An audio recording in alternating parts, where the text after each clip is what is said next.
Kevin and Brian, though they were our sons, grew very close to Lisa. She misled them with lies, causing them to ignore us. After Lisa, Kevin, and Brian were asked to leave our home, my husband Michael suddenly passed away. When I told Kevin about his father's death over the phone, his reaction shocked me. He said, "Your dad passed away.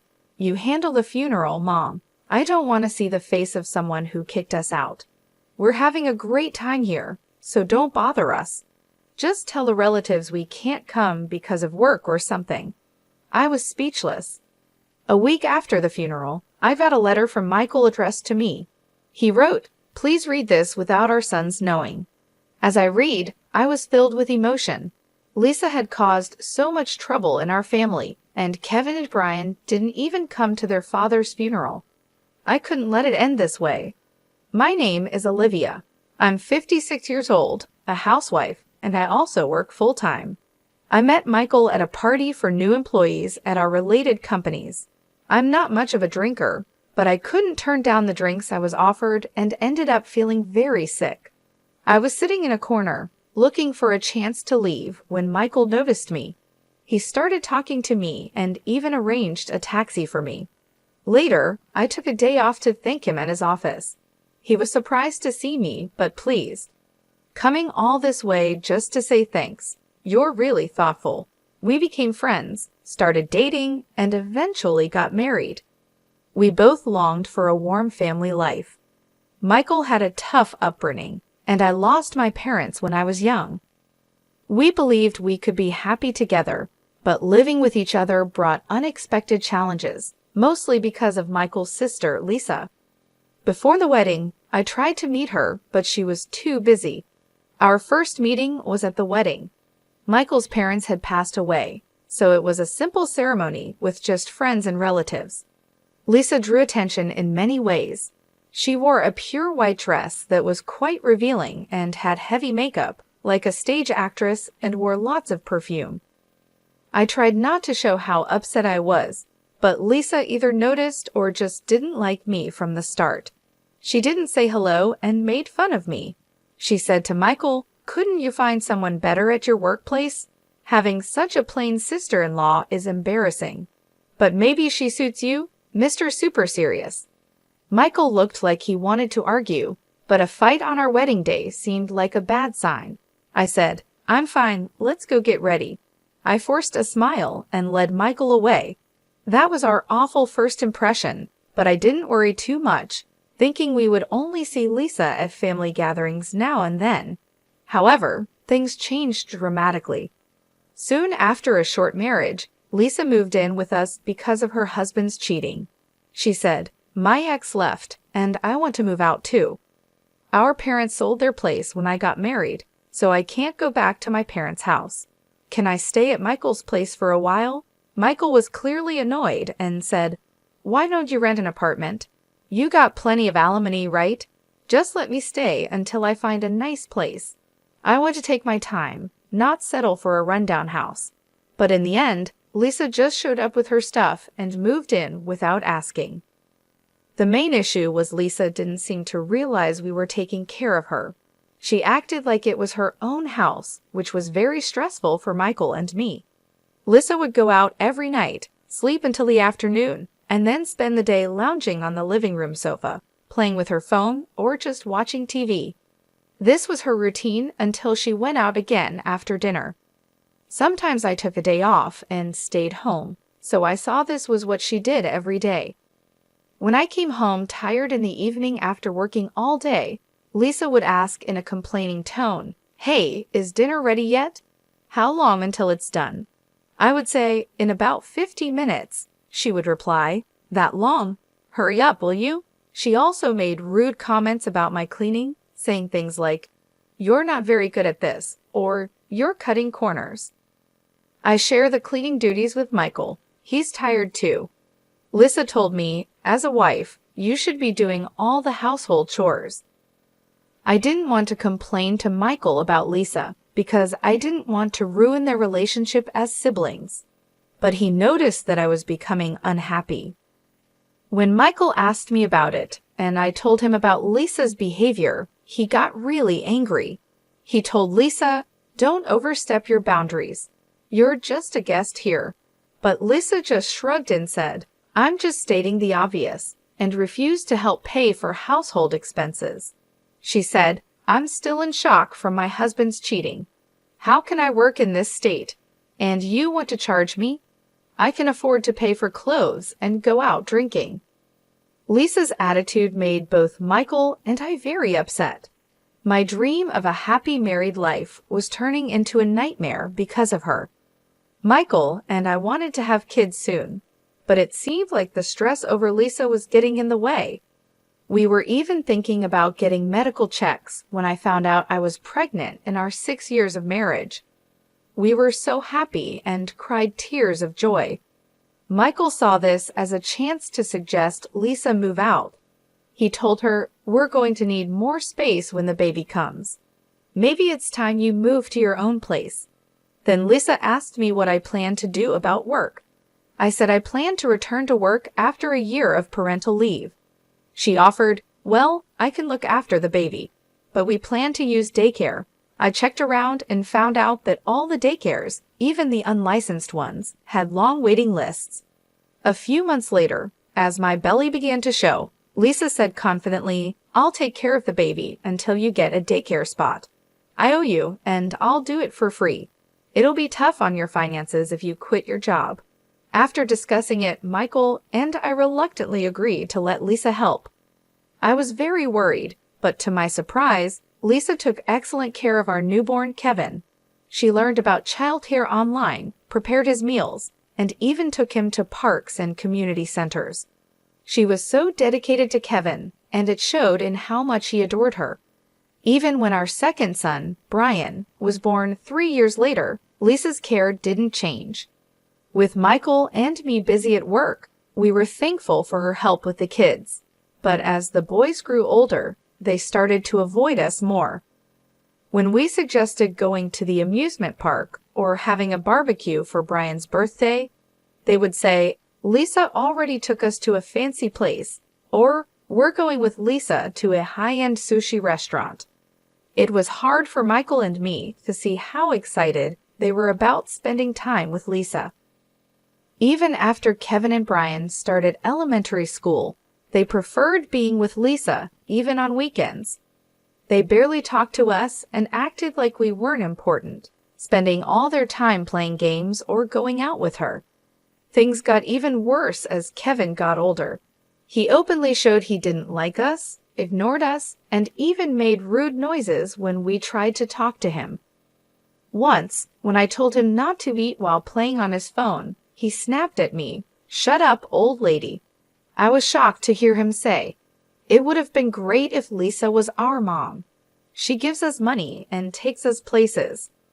The boys even said being born to us was a mistake and that they heard from Lisa we didn't really want kids. That hurt a lot. I calmly explained that Lisa, while not working and just living off her alimony, wasn't contributing financially.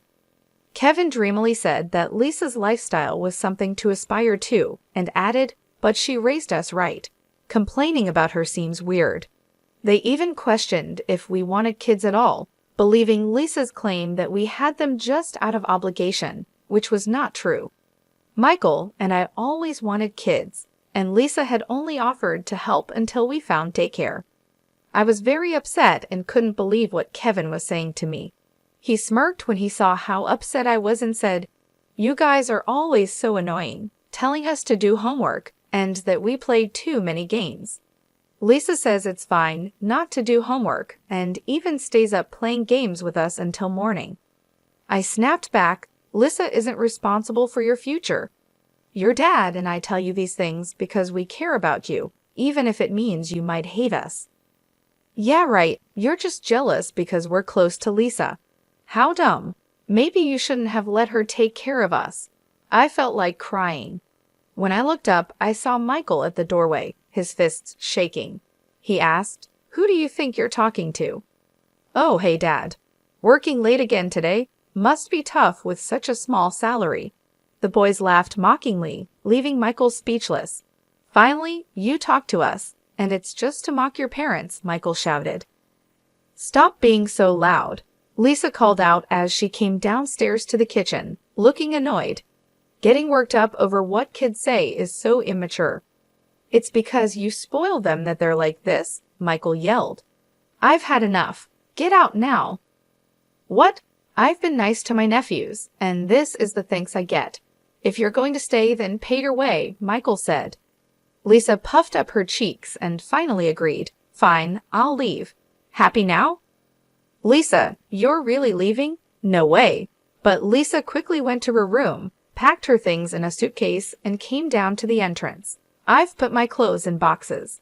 I've arranged for movers this weekend. Leave it until then, okay?" "Lisa, are you really going?" "Yes, take care." She smiled at Kevin and Brian as they saw her off to the gate. Then she left. But it was too late to fix the relationship between us and our sons. As teenagers, Kevin and Brian became more rebellious. Kevin quit his job within a month after finishing high school, and 1 year later, Brian quit his job after just a few days. They talked about starting a business together and made some questionable deals, spending their money from odd jobs in one night. After a big argument, Michael kicked them out of the house. "When you get a job, come back. No way we'll ever come back to this place." And so Lisa, who had caused so much trouble in our family, and the sons she influenced, Kevin and Brian, left, and it was back to just my husband and me. I was worried about how Kevin and Brian were doing, but without the four of them causing chaos, I felt relieved at the end of the year. Just as I was about to leave work and head home, I got a call from Michael's colleague. "Are you Olivia?" Michael collapsed at work. He's currently in the ICU at the city hospital. I said I would be there right away. I tried to stay calm and drove to the hospital. At the ICU, I waited in the hallway until the doors opened and a doctor in a white coat came out. He looked sad as he told me, "We did our best, but I'm sorry. I was too shocked to speak." That morning, Michael had left for work as usual. We had talked about keeping our schedule open for our anniversary next month. Sure, the usual restaurant. I have a surprise planned for this year. I never thought that would be our last conversation. Everything felt gray and meaningless as I stood there. I decided to contact Kevin, Brian, and Lisa to tell them Michael had passed away. I left a voicemail and sent a message. That night, Kevin called back while he was at a restaurant. I could hear music and laughter in the background. As I tried to tell him about his father, my voice shook. Kevin laughed and said, "The funeral and stuff, I'll leave it to you, Mom. I don't want to see the face of someone who kicked us out. We're having fun here, so don't bother us." I could hear Lisa chuckling in the background. "Just tell the relatives we're absent because of work. Say hi to them for us." I stood in shock for a while, holding the phone. Were these really Michael's sister and sons? Feeling empty, I knew I had to go ahead with the funeral arrangements. I got in touch with Michael's family and the funeral home we usually use to arrange a family funeral. Saying goodbye so suddenly didn't feel real, and I didn't cry during the funeral. But as everyday life continued, the pain of losing Michael kept hitting me. While making dinner, setting up to record a TV show we watched together, or making coffee, I'd accidentally make enough for 3 or start talking to him before realizing he was no longer there. That's when I couldn't hold back the tears. A week after Michael passed away, I was watering the flowers when the mailman arrived. I took the mail inside, and among the junk mail, I found an envelope addressed to me. The handwriting was unmistakably Michael's. Overwhelmed with emotion, I opened it. The letter explained that he had asked a friend to send this if something happened to him. After expressing his thanks for our years together, one line stood out, asking me to keep this from our sons. Moved by the letter and realizing how much Michael knew I worried about the kids, I wiped away my tears and decided to take action. Lisa had hurt our family, and Kevin and Brian hadn't even come to their father's funeral. I was determined not to let it end this way. Michael's letter mentioned a package in a safety deposit box at a bank near the station, and he included a key. I went to the bank, entered the safety deposit box area next to the ATMs, and nervously followed the instructions. I inserted the card, entered the PIN, and a part of the table opened to reveal the safety deposit box Michael had rented. I used the key, found everything Michael mentioned, and took them with me. Later, I invited Lisa, Kevin, and Brian to my house. I decided to share Michael's inheritance with everyone important to him. With the promise of inheritance, Lisa, Kevin, and Brian came quickly. They had skipped the funeral, but were eager for the inheritance, which showed their shamelessness. Lisa couldn't even wait while I was making tea. She blurted out, "Stingy Michael had an inheritance. Maybe he hid money because he was so stingy. Being stingy might not be so bad after all. I wonder if he'd put his inheritance in some account. I'm excited."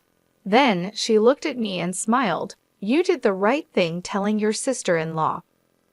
"Mom, stop beating around the bush. Is Dad's inheritance in jewels, maybe gold bars?" As they all fidgeted, I smiled and said, "Before that, please listen to this." I put an IC recorder and Michael's cell phone on the dining table, which confused them. "Is that Dad's cell phone? And what's this? An IC recorder? The kind used for investigating affairs? I've seen it on TV. Wait, did Dad have an affair?" Kevin laughed mockingly, but his smile vanished when I pressed play. Kevin's voice came through, talking on the phone. "Yeah, remember that old lady you met at our house? Lisa. She wears so much makeup and clings to me, calling me Kevin dear. It's gross, but she'll hand over money if you flatter her. There's a use for fools and old ladies." As Kevin froze, Lisa's face filled with anger. When the recording stopped, Lisa angrily asked, "What was that, Kevin?" He replied, "I don't know, a stranger maybe, or Dad recorded that voiceover." Lisa shouted, "Michael was too tech illiterate to do something like that." As Lisa and Kevin argued, Brian tried to leave quietly. I quickly played the second recording. "How much money did you get from Lisa?" $33,000. "Damn, I only got $3,000. What did you do?" "Gave her a bouquet of roses and a high-end bag for her birthday. Maybe I'll give her a fake brand next time. She can't tell the difference." Kevin and Brian laughed, revealing their true colors. "She loves getting gifts from men, even though she's almost 50. She still acts young, falling for every compliment from men she meets at the bar and spending a lot of money on them. She's an easy target, really foolish."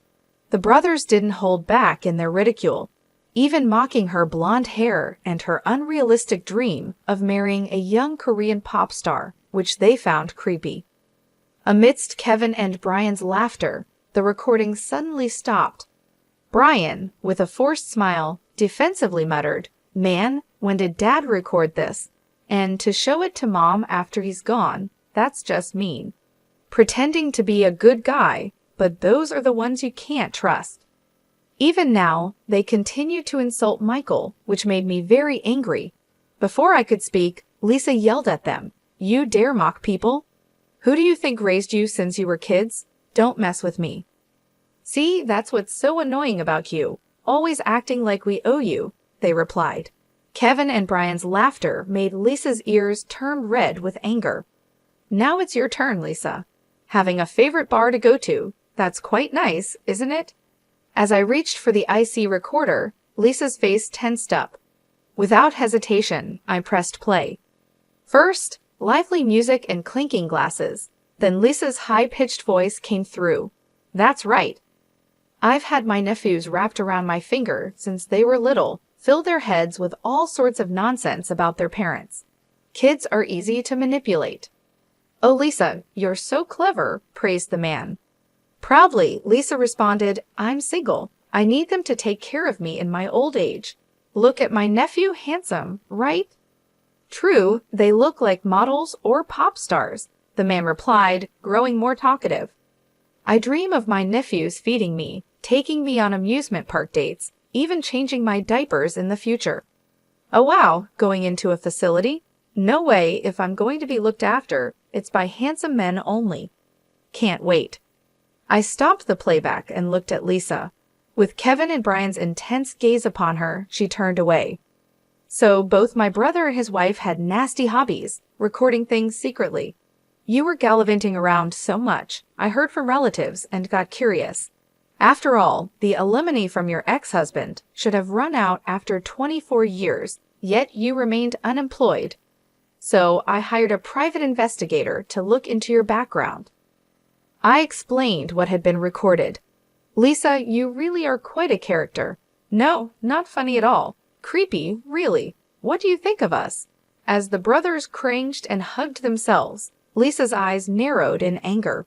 Shut up. I doted on you, spent my time and money. What's wrong with expecting something in return? Oh, you mean this? I said as I spread a bank book on the table, making Kevin and Brian's eyes light up. Oh, is this finally the inheritance?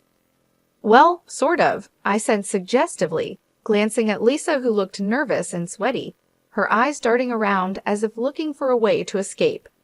I turned to Kevin and Brian. Remember what I told you before? Michael cut ties with his father before we got married, remember? Kevin nodded. Our grandfather, Dad's father, didn't work seriously. He relied on the family fortune and racked up a huge debt, I continued. That's right, I added.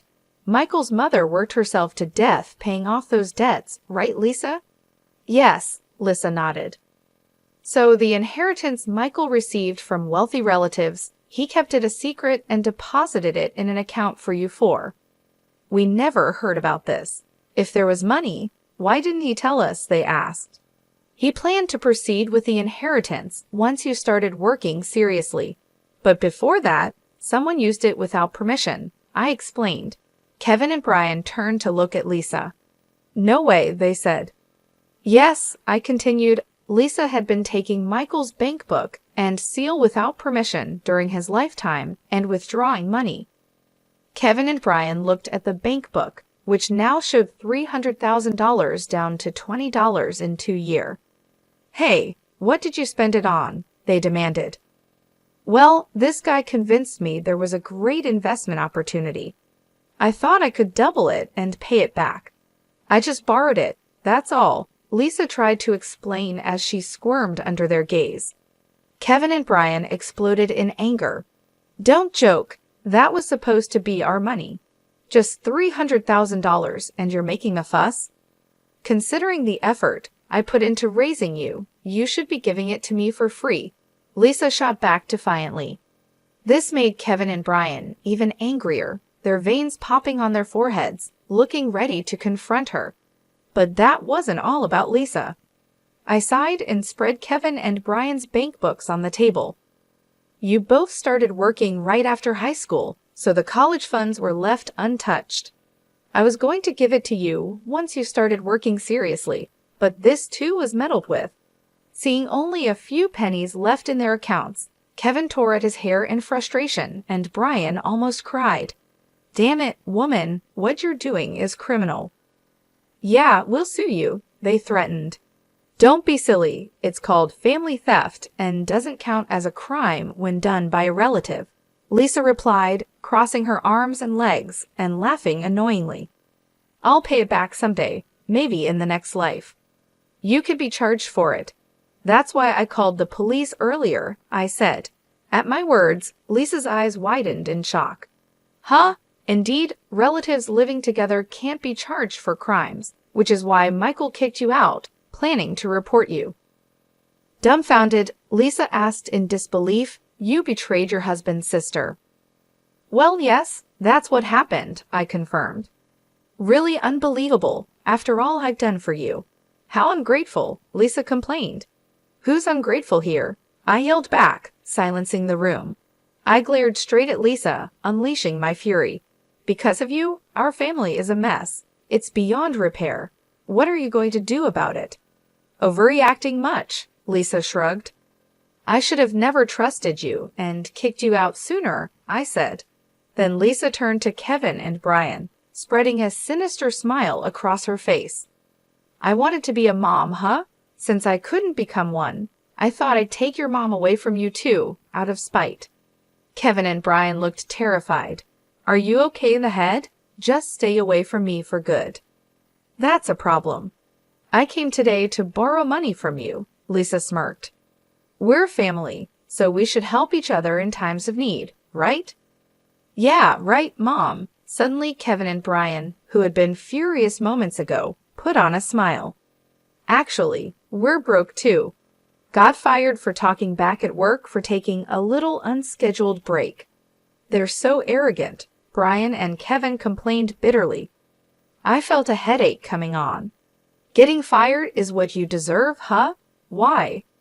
Yeah, we got kicked out of our apartment, Kevin casually revealed. Didn't pay the rent, so we'll stay here for a while. That's okay, right? And cover our debts. Once we're debt-free, we'll start working seriously. Can't you lend us about $60,000? You're working after all. Faced with their brazen request, I was stunned.